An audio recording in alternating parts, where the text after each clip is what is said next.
Hello and welcome. Today, you're not just going to hear a story.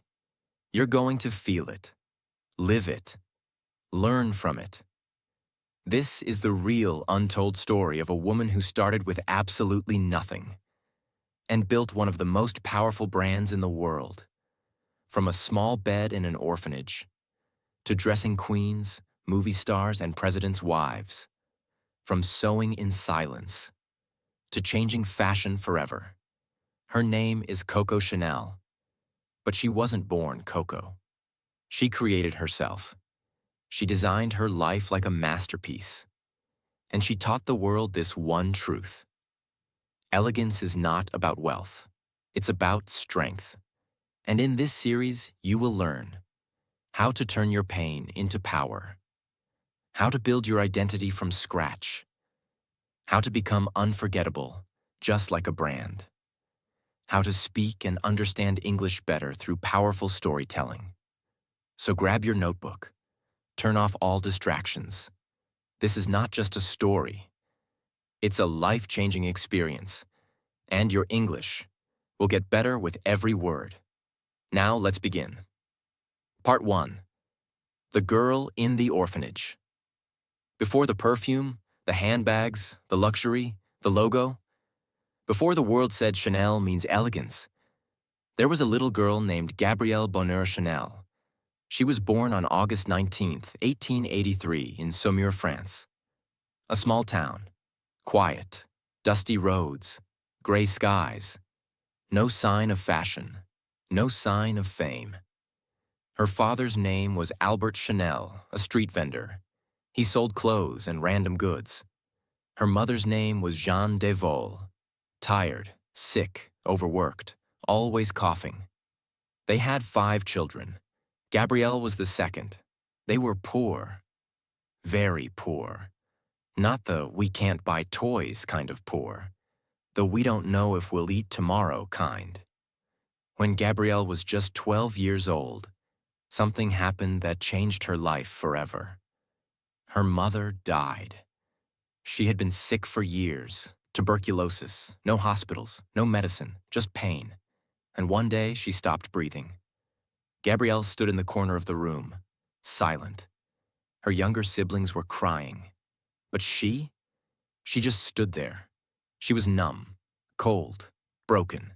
After the funeral, her father, Albert Chanel, packed a small bag. He kissed the children, once, and then he walked away. He didn't come back, not in a week, not in a year, not ever. He abandoned them. And just like that, Gabrielle Chanel became an orphan. She was sent to an orphanage run by Catholic nuns in Aubazine, deep in the countryside of France. The building was gray, cold. The nuns were strict, silent, always praying, no laughing, no dancing, no joy. But in this prison of silence, something strange happened. Gabrielle learned discipline, she learned simplicity, and most importantly, she learned to sew. With a small needle and some black cloth, she stitched her first lines of fabric. She didn't know it then, but those stitches would change the world. At the orphanage, everything was black and white. The clothes, the beds, the curtains, the uniforms. To the world, black meant grief. To Gabrielle, it became a color of strength. She once said, "I imposed black. It's still going strong today because black wipes out everything else around." The beginning of Coco. At 18, she left the orphanage and moved to a small town called Moulins. There, she started working as a seamstress by day. And at night, she sang in cabarets, local bars where men drank and women entertained. She wasn't a great singer, but she had energy, confidence, mystery. She sang a song called Qui a vu Coco? Who has seen Coco? People began calling her Coco. Some say it was short for coquette, a flirt. Others say it was the song. She never corrected them, because she liked it. She was no longer Gabrielle, the orphan. She was Coco, the woman she invented. While singing, Coco met a rich young man named Etienne Balsan, a former cavalry officer. He was handsome, charming, full of money. He took Coco into his luxurious world: horses, rich women in heavy dresses, champagne and silk, gold mirrors and fur. She saw it all. But she didn't admire the women. She thought their clothes were too heavy, too decorated, too fake. She whispered to herself, a woman should feel free in her body, not trapped in fabric. Balsan let her live in his castle-like home. There she designed hats, simple, elegant, different. And soon, other women wanted them. Then came Arthur Boy Capel, an English businessman and Balsan's friend. He wasn't just rich. He was wise, respectful, and he saw Coco's fire.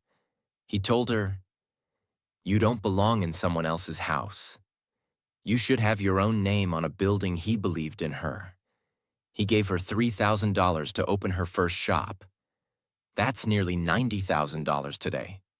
Coco said, "He gave me the courage to become me."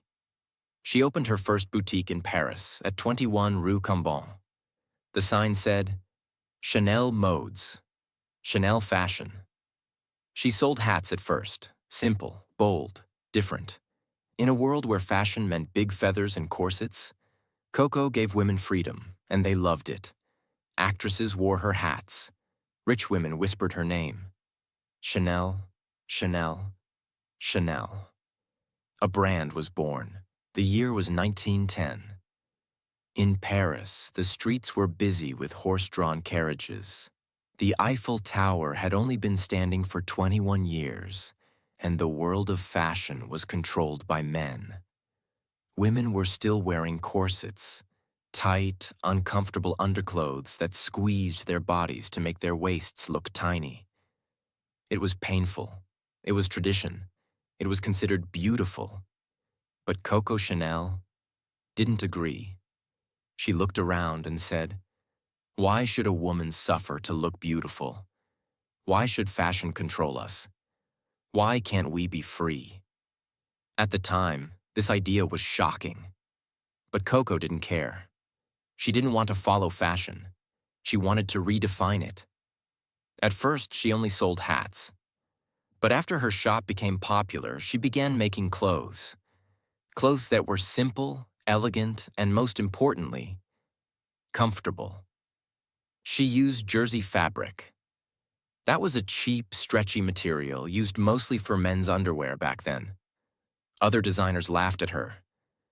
"Women don't wear that. It's too plain, too poor," they said. But Chanel didn't care. She said, "Luxury must be comfortable. Otherwise, it is not luxury." And for the first time, women felt free. They could move, breathe, walk without pain, and still look beautiful. That was the real beginning of the Chanel brand. She was not selling clothes. She was selling independence. World War I, when fashion went quiet. In 1914, the world changed. World War I had begun. Explosions, fear, separation, death. Everything slowed down. Factories were destroyed. Families were torn apart. Paris was no longer the city of love. It was the city of survival. But even in that pain, Coco Chanel found opportunity. While many businesses closed, she kept working. She moved to Deauville, a coastal town, and opened a new shop. Women had no time for fashion shows. They needed clothes they could work in, run in, live in. So she made simple dresses, loose pants, cardigans, and hats that stayed on in the wind. This was not just fashion. This was resistance. Coco Chanel was designing for survival, not just beauty. And people noticed. Her clothes became a symbol of a new kind of woman. Not a decoration, but a force.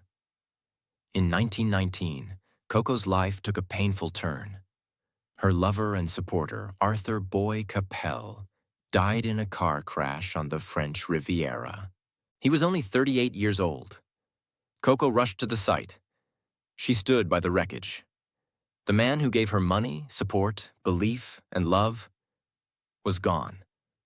She cried, not loudly, but deeply. And then she said something unforgettable.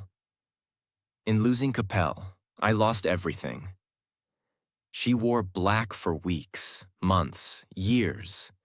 But she didn't stop, because pain didn't destroy her. It became part of her identity. In 1926, Coco Chanel did something that shocked the fashion world again. She released a short, simple black dress. No decoration, no feathers, no bright colors, just black. Elegant, clean, confident. It was the exact opposite of everything popular at the time. Before that, black was only worn at funerals. It was the color of grief, the color of death. But Coco transformed it. She said, I want to give women the power to feel strong. Black is the color of power. That dress became known as the little black dress. And it changed fashion history. Even Vogue magazine wrote, the Chanel little black dress is the fashion equivalent of the Ford Model T. It was simple, universal, and perfect for every woman. In the early 1920s, Coco Chanel had another idea.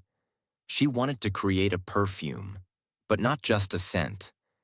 She wanted to create an emotion. Until then, most perfumes were based on a single flower: rose, lavender, jasmine. But Coco didn't want a flower. She wanted a mystery. So she worked with a Russian-born French perfumer named Ernest Beau. He created 10 samples. She chose number 5. She liked the number. It was simple, clean, and felt lucky. She called it Chanel number 5. It was the first perfume to use synthetic aldehydes, which made the scent last longer and feel more modern. She released it in a simple square glass bottle.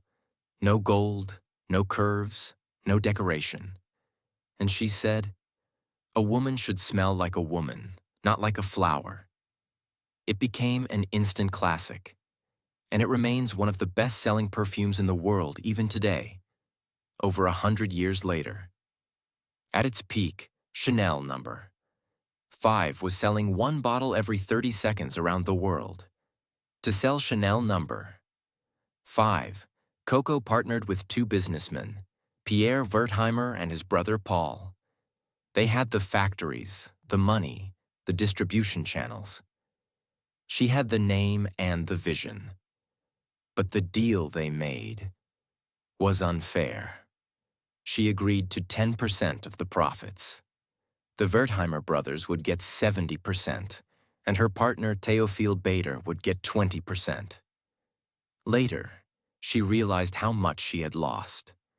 Chanel number 5 was making millions of dollars, and she was getting only a small share. She felt angry, betrayed, and tried for years to fight back legally. But she couldn't break the contract. Still, she kept building her empire. Because Coco Chanel was not just a designer, she was a warrior in silk gloves. By the late 1920s, Coco Chanel had become more than a woman. She was a symbol of simplicity over noise, strength over weakness, elegance over decoration, identity over imitation. She rejected trends. She believed in style, not fashion. She said, fashion fades. Only style remains the same. She believed women should walk with confidence, speak with calm power, wear what makes them feel free, not what makes them feel controlled. Her ideas were not just about fabric. They were about freedom. Part 2. The Fall of a Legend. At the end of the 1920s, Coco Chanel was not just a fashion designer anymore. She was an empire. Her perfume Chanel number 5 was selling across the world. Her clothes were worn by royalty, actresses, and the richest women in Europe. Her name had become more powerful than any label. She was making more money than almost any woman of her time. Her shops were full. Her ideas were copied. The world had finally caught up to Coco. But then came something she could not control. A second war. A war that would not just destroy countries. It would almost destroy everything she had built. By the year 1931, Coco was at the top of her fame. She traveled to Hollywood. There she met Samuel Goldwyn, one of the biggest film producers in America. He offered her $1 million to design costumes for MGM actresses. That's equal to more than $18 million today. It was a powerful deal. But Coco didn't like the film world. She said Hollywood women wore too much makeup, too many jewels. They didn't understand her style. They wanted fantasy. Coco wanted freedom. She returned to France, to her world, her rules, her people. But soon, none of that would matter, because the world was about to change again. World War II begins. In 1939, World War II broke out. Germany invaded Poland. Europe fell into fear. France began to break. Coco was 56 years old. Her fashion house was strong. Her perfume was still selling. But she made a decision that shocked many. She closed her shop at 31 Rue Cambon, Paris. She said, "This is no time for fashion." She believed women had more important things to think about. And maybe, deep down, she was tired. Tired of fame, of competition, of the constant fight. She disappeared from the fashion world. But not from history. Because during the war, Coco Chanel entered the darkest chapter of her life. A chapter filled with secrets, rumors, accusations, and pain. During the war, Coco began a romantic relationship with a man named Hans Gunther von Dinklage. He was a German aristocrat, a former soldier, and a diplomat. But many people believed he was more than that. They believed he was a Nazi intelligence officer. This connection brought Coco Chanel under suspicion. Some said she became his lover for safety. Others said it was for power. Some said it was love. No one knows the full truth. But this relationship would cause her reputation to collapse after the war. Let's go back to the perfume Chanel number 5. It was still owned and distributed by the Wertheimer family.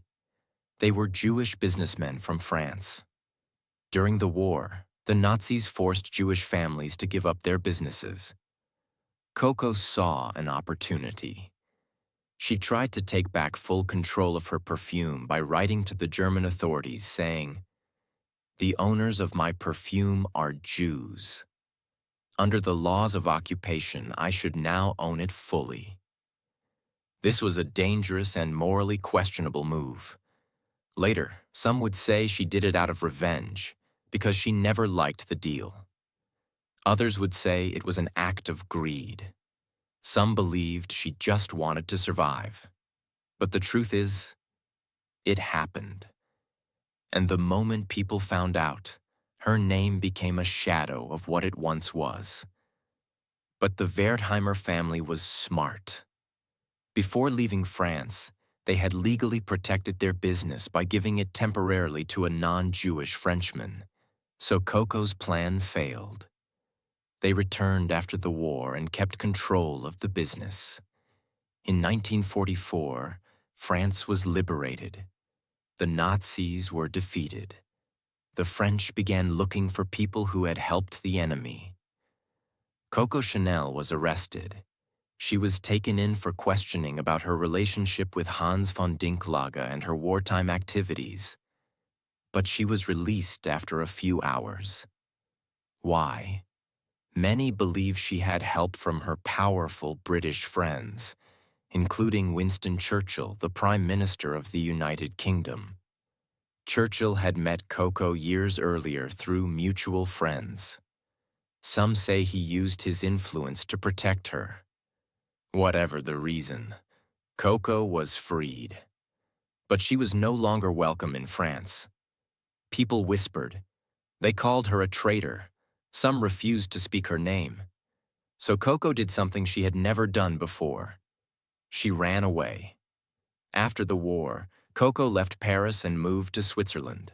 She lived in a hotel. Quiet, private. Her days were spent walking by lakes, smoking in silence, reading newspapers, watching fashion from a distance.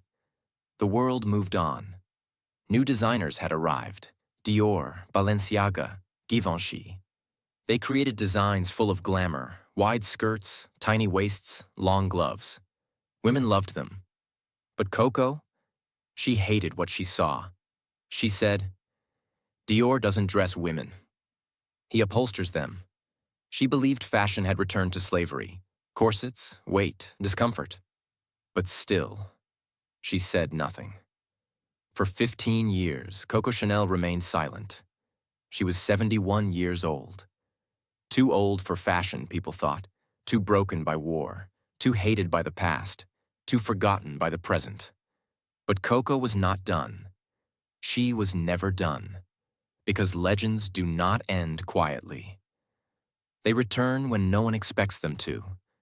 In the late 1950s, Coco Chanel made a decision that would shock the entire world. She would return. After 15 years of silence, after being canceled, hated, exiled, after being told she was too old, too late, too forgotten, she would reopen her fashion house in Paris. People laughed.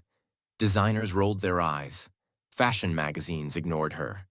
But Coco was not coming back for applause. She was coming back for revenge. She said, "I don't care what you think of me." I never cared.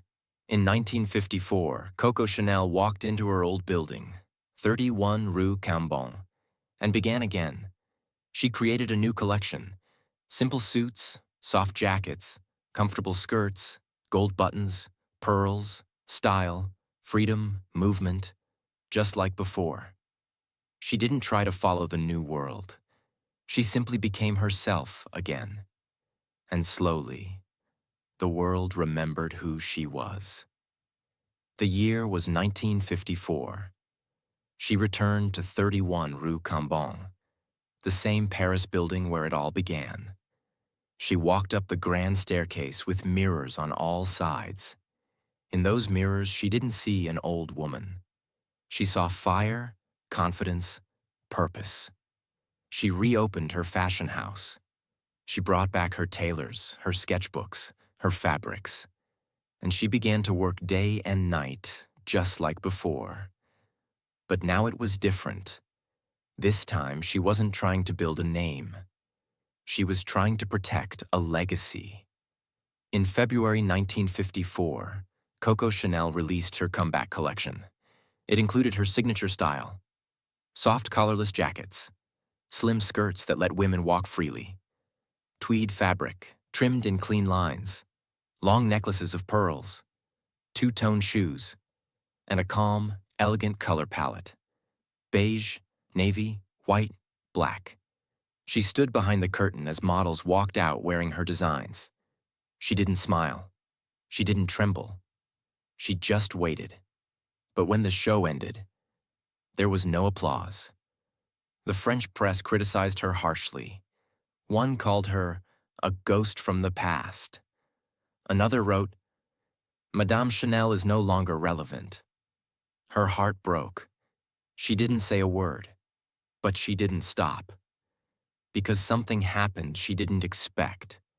While the French fashion critics rejected her, the American fashion world fell in love.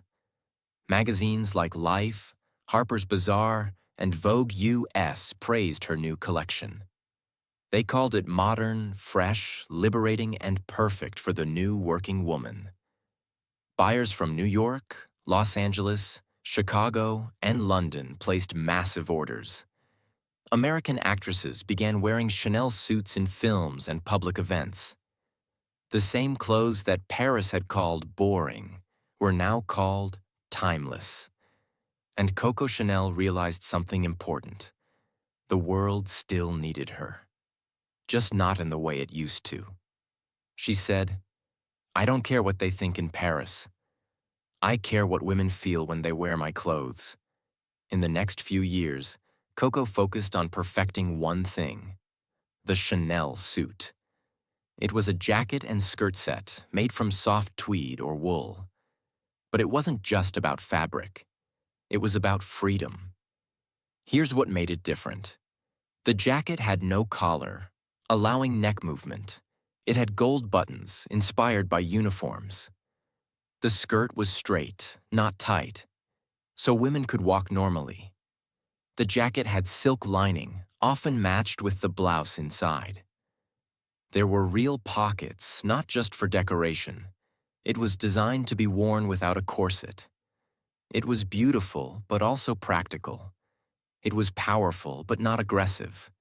It allowed women to move, breathe, work, and lead.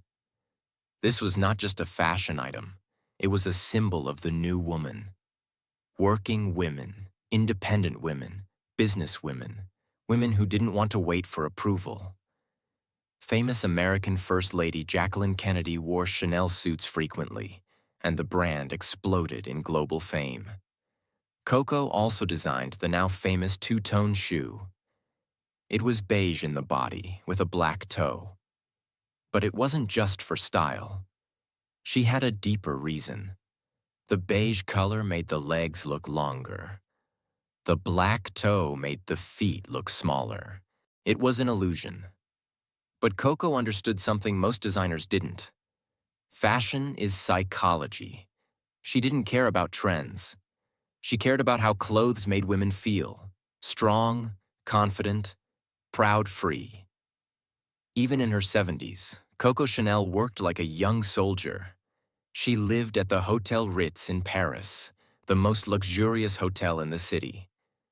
She woke up at 7 a.m., drank strong black coffee, ate very little, wore her signature suits, and walked to her atelier, her workshop. There, she worked until midnight, every day. She was tough with her staff, demanding, perfectionist.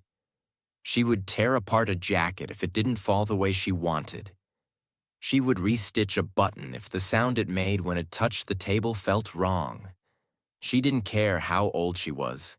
She didn't care about opinions. She had work to do. She said, "I am not young, but I'm not dead, and until I die, I will work." Coco never had children. She never married. She had many lovers in her life, but no one ever owned her, because time was her only true partner. She said, "I never wanted to be dependent. Love can fade, but work is forever." In a world where women were told to marry young and stay silent, Coco chose something else. She chose to build an empire, not a household. She chose to create style, not follow it. And now, in her late 70s, that empire was bigger than ever. By the end of the 1960s, Chanel had become one of the most recognized fashion brands in the world. Her designs were in Paris, London, New York, Los Angeles, Tokyo, Milan, and almost every capital city in Europe. Chanel No. 5 was still the best-selling perfume on earth. It was generating millions of dollars every year in revenue. The Wertheimer family still owned the majority of the perfume business. But Coco had regained control of her fashion house.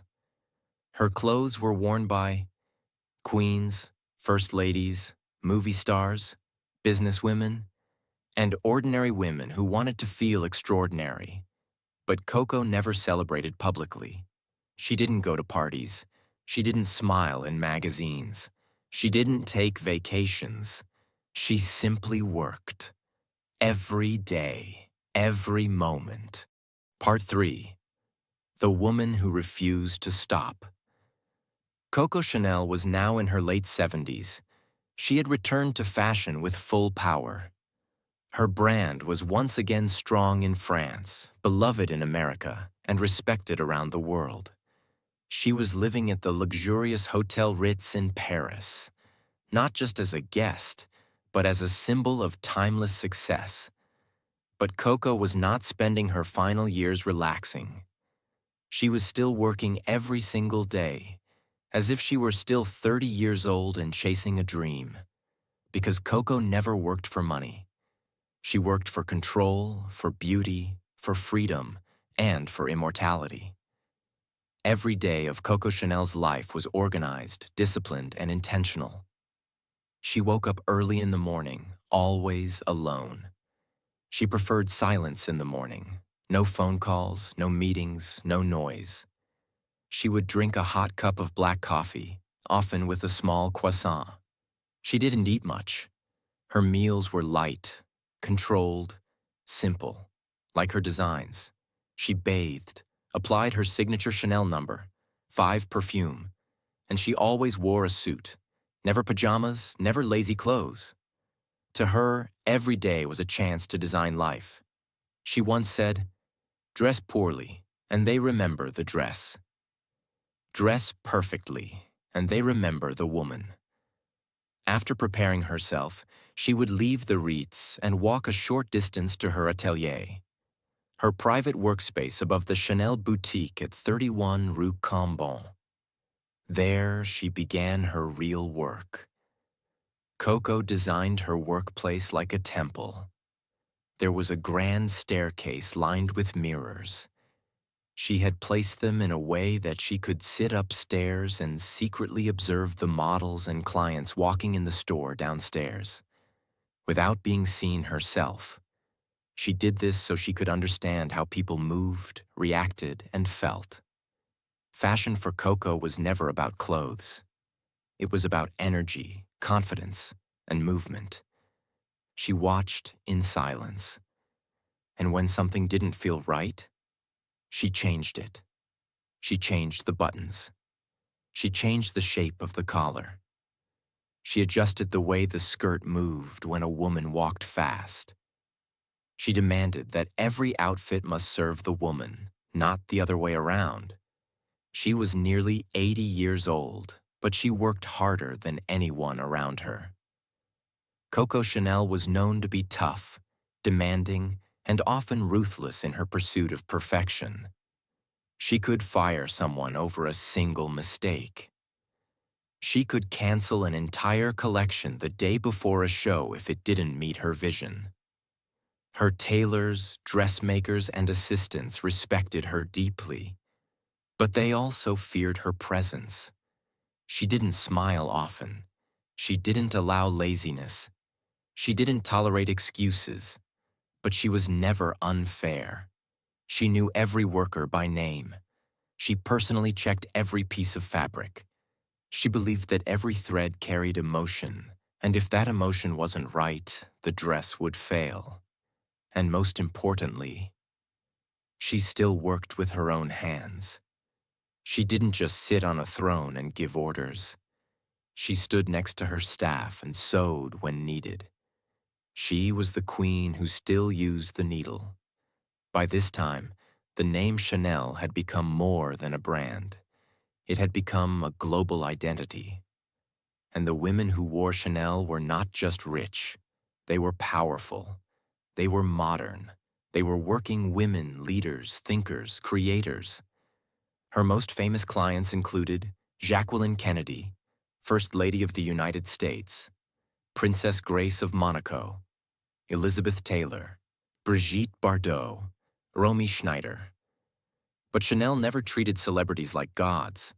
She always said, "My clothes are for women with character," not women who want to decorate themselves. She believed that a woman should be the main story, not her dress. Even in her older age, Coco Chanel had a sharp business mind. She understood that a brand is not about product, it's about feeling. She controlled every detail of her label, from the packaging, store layout, advertising, models, logos, colors, even the lighting in the shops. She made sure every Chanel store looked and smelled the same. She wanted it to feel like walking into a dream. One of her smartest business moves was continuing to let the Wertheimer family manage Chanel number 5 while she controlled the fashion side. She had tried to take back full ownership earlier in her life and failed. But now she had a peaceful agreement. The Wertheimers handled the distribution, marketing, and production. She handled the design, direction, and identity. It was a silent partnership, but one that made both sides millions of dollars. Chanel number 5 continued to sell across the world, generating tens of millions of dollars every year. And that perfume alone became one of the most successful consumer products in history. In her final years, journalists tried to ask Coco about love, marriage, and regret, but she never gave them what they wanted. She had loved many men in her life, some rich, some poor, some French, some British, some married, some not, but none of them stayed, and Coco never chased anyone. She said, "As long as you know men are like children, you know everything." About marriage, she said, "I never wanted to be a wife. I wanted to be the boss." About beauty, she said, "Nature gives you the face you have at 20. Life shapes the face you have at 30. But at 50, you get the face you deserve." These were not just quotes. These were her laws. She believed that beauty was not makeup. It was discipline, style, simplicity, and confidence. She once told a model, "If your shoes are comfortable, your smile will be real." And that's fashion. Even in her final months, Coco Chanel never stopped working. She was in her late 80s, but still creating sketches, adjusting patterns, and preparing collections. She would walk into her atelier with her cane in one hand and a cigarette in the other. She would tell her workers, "Keep working. We're not dead yet." She hated laziness more than illness. She hated dishonesty more than pain. And she hated giving up more than death. Every day she wore her signature pearls, sprayed Chanel number 5 on her wrists, and walked like she owned the city. And in many ways, she did. Because Paris had never seen another woman like her. Part 4. The final stitch. Coco Chanel was now in her late 80s. She had spent almost 7 decades building her life from nothing. From sewing in a silent orphanage to dressing queens, stars, and presidents' wives. She was not just a woman anymore. She was a symbol. She was not just a designer. She was a movement, and not just a name. She was a timeless idea. Her days were quieter now, but she still refused to stop working. Every morning she would wake up in her private suite at the Ritz Paris, room number 302, alone but never lonely. She would sit by the window with her coffee, wearing her usual clean, structured jacket and strands of pearls, looking down at the busy Paris street. Even in her final year, she was still going to her atelier, still correcting fabrics, still directing fittings, still designing, still ruling. But the end was near, and Coco could feel it. It was January 9th, 1971, a Saturday. Paris was cold. The streets were wet with melted snow. The sky was gray. Inside the Chanel atelier, the tailors and dressmakers were working quietly. Coco entered the room around 9 a.m. She was slower now, her steps shorter, but her eyes, still sharp. She walked around, looked at the newest sketches, touched the tweed of a jacket, and gave instructions to her assistant.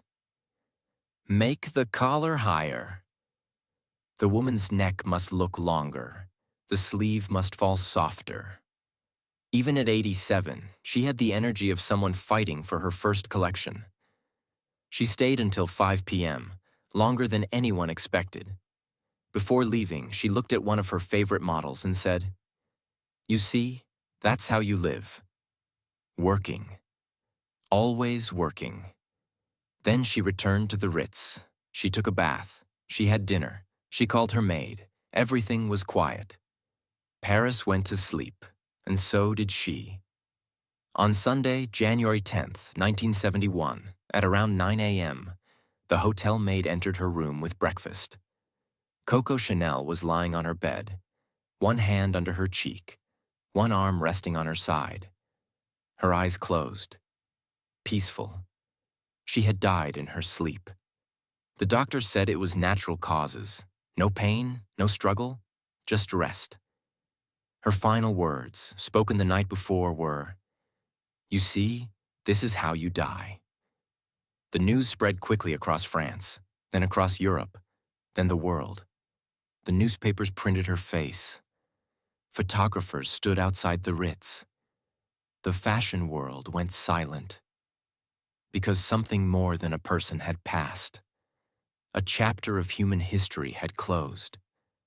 Coco Chanel's funeral was held on January 13th, 1971, at the Church of the Madeleine in Paris. Hundreds of people came: models, designers, writers, business leaders, friends, enemies. Many women wore Chanel suits, many sprayed Chanel number 5 on their wrists before walking in. The front row was filled with flowers, mostly white camellias, her favorite.